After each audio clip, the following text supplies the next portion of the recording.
Hello everyone, Shamanzine here. It's been a while since I've done my last video. Sorry about that, just been busy.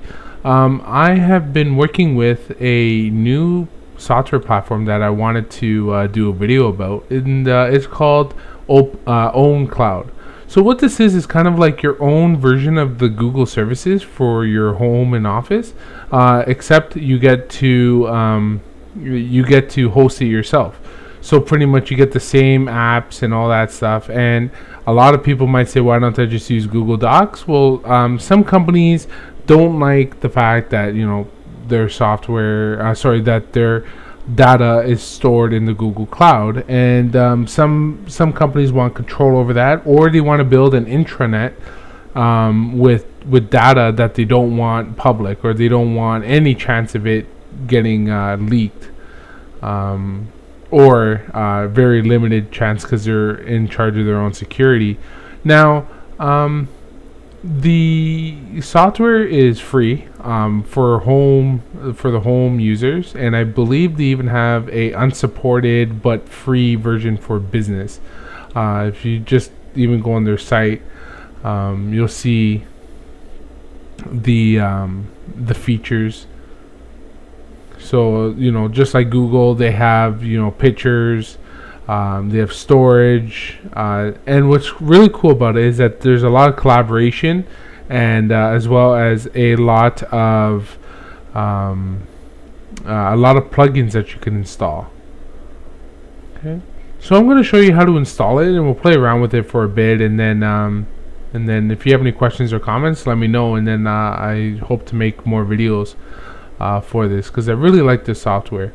So I'm going to show you how to install it from scratch.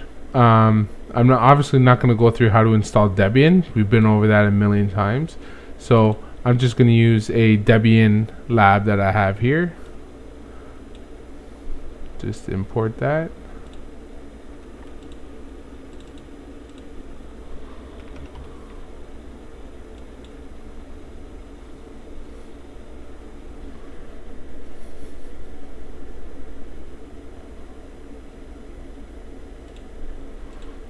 So this software does require a LAMP stack.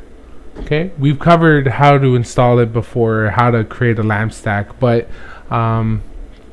for this demo, I'll show you how to do it.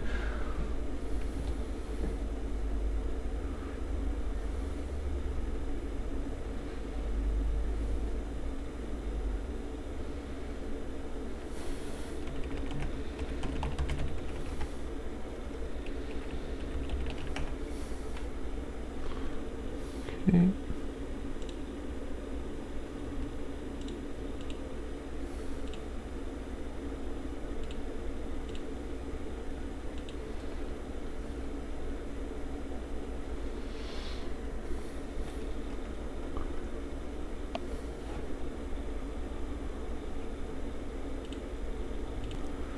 Okay, sorry about that. I had to pause the video. Had some issues with my microphone here. Okay, so I am. Oh, by the way, the one thing I did before I unpause this, and it has nothing to do with the install, but if you're following installing Debian on VirtualBox, is that if you notice before I had a NATed IP, the 10 dot. That's because I didn't bridge with my adapter. So I just bridged and then refreshed to get a internal IP on my network. Again, has nothing to do with with what we're doing here. Okay, so I'm just gonna SSH into my box.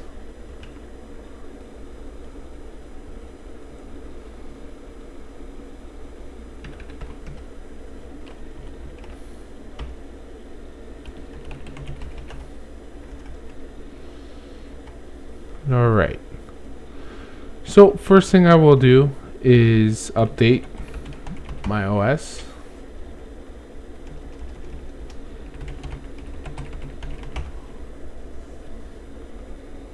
Oh, wait.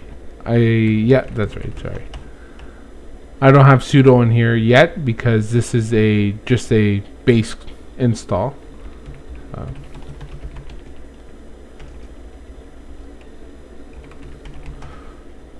Okay.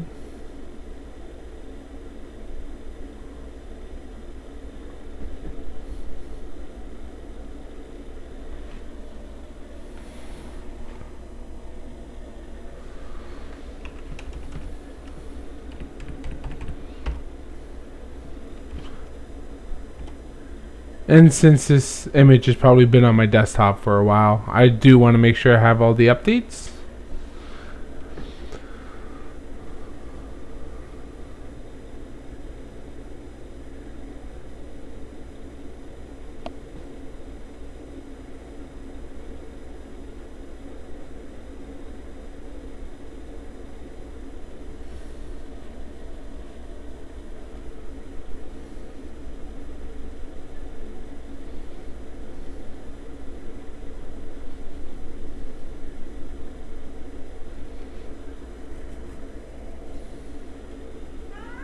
Just waiting for it. So I'll just pause the video until the updates are done.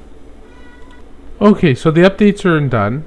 So now we're going to install the LAMP stack. So apt-get install Apache 2, PHP 5, MySQL-server. And just type all that, and then we will install the rest. Oh. Give me a moment here. Comment out the CD-ROM that for Debian.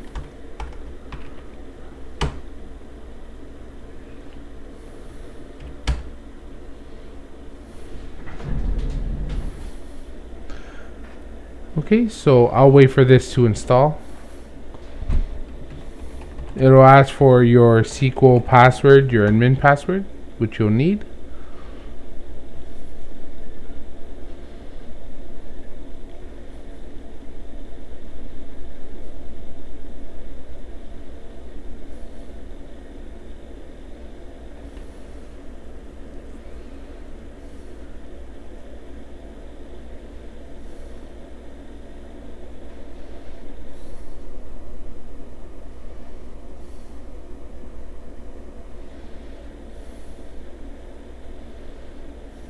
Alright, so now that we have all the prerequisites installed, these commands are available on the OwnCloud website, but I've just copied them.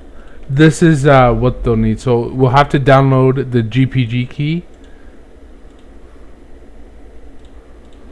first.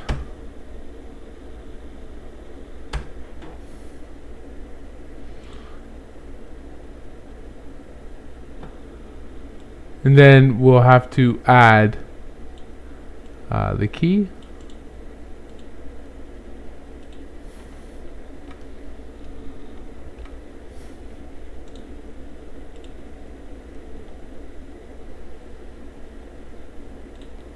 Now we'll add a repository.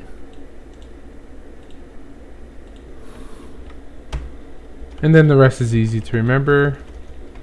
Apt-get update. Anytime you add a repository, if you didn't know, you always have to do apt-get update to download the repository, the list that's in the repository. And then apt-get install OwnCloud. Hit Y to accept, and now we're downloading the files for OwnCloud.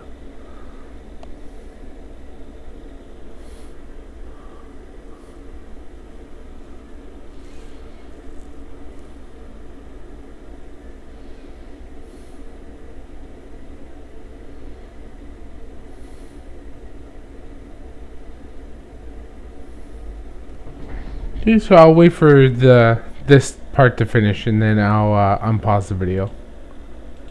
Alright, so now everything's installed. I'll just get my IP one more time. Yeah, 1.224. So now you just simply type in your IP address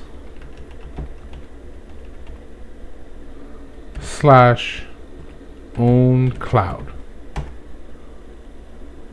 And now this is when you can create you create a username and password. So first you click finish setup here.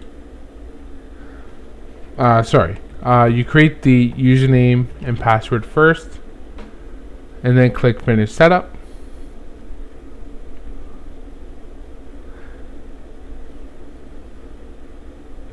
Alright, so now you can connect desktop apps, and you can connect, you can download apps for your phone and your desktop. So it supports Android, iPhone, and the desktop. You can connect things like your calendar and contacts, stuff like that. Okay, so it looks somewhat like Google actually when you think of it. This is like Google Drive here. I can put documents and stuff like that.